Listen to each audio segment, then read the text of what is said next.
What is up, you guys? So I am not going to sugarcoat it. We've been a little bit behind the eight ball over the last couple of days. Work, starting another business has been a lot, but we did miss the first day of Raiders Rookie Minicamp Day 1 and some of the things that kind of went down with everything. And so today we are going to cover it, what went down, excuse me. And so a couple of takeaways right away, or at least some things I noticed in Antonio Pierce's presser kind of after the first day and everything. He basically said it was like elementary school. Everybody's coming in learning their responsibilities, the right way of playing football, and so on and so forth. But there's a couple things that I really took away from his press conference. The number one was, his first draft. A reporter asked him kind of how he thought his first draft ended up and if it went the exact way he thought it would and all the different things like that. And obviously, Antonio Pierce was thrilled with his haul, as he should be, but also said that basically the draft wasn't panicked. They basically let the board fall to them and that they were lucky to get Brock Bowers in the building, which I absolutely agree with. Speaking of Brock Bowers, so also did really comment on like the ability of using Brock Bowers, or his usability, excuse me.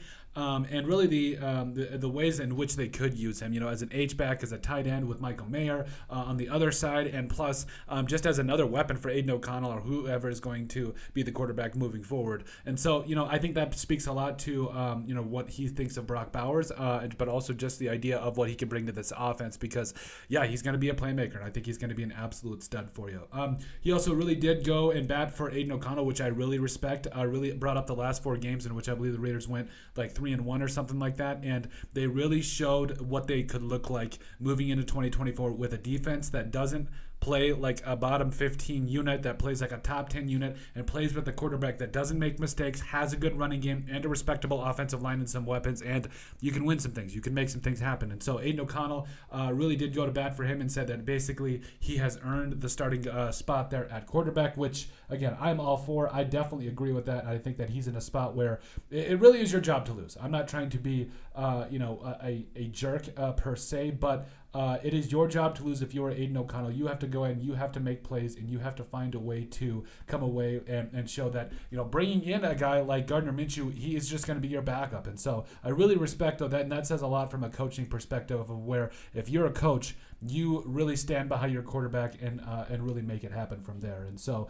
but he did stand up for Aiden O'Connell, who, like I said, he said, definitely deserved his spot to be a starter for at least and really just get things started out. Also really did mention that through the draft process, he was really talking about DeCameron Richardson and with what he wanted him to be, specifically them wanting to get bigger, faster, and stronger and longer throughout the draft process, which, again, I agree with. I think that's obviously the goal of any team moving forward in the draft. You want to get younger, faster, stronger, all that wonderful stuff. But at the end of the day, he really did speak volumes to what the Raiders tried to do and about how DeCameron Richardson really does cross off all those boxes, and I definitely agree with that. I think he is going to be, somebody that you can build a DB room around, and I mean the guy is a candor. He's like 6'4", 200 pounds, and he can run a 4.3. So I mean he's going to be an absolute stud. And then he really did also mention the idea of, they were talking about kind of the offensive line and linebacker depth with Tommy Eichenberg and Jackson Powers-Johnson.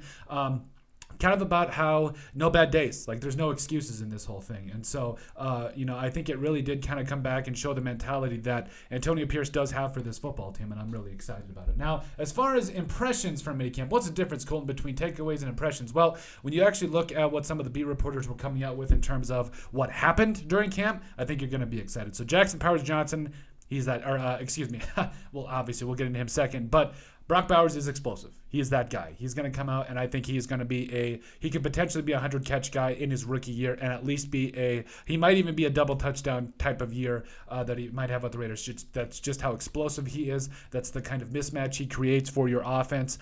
He is too fast for linebackers, and he's too big for safeties to guard.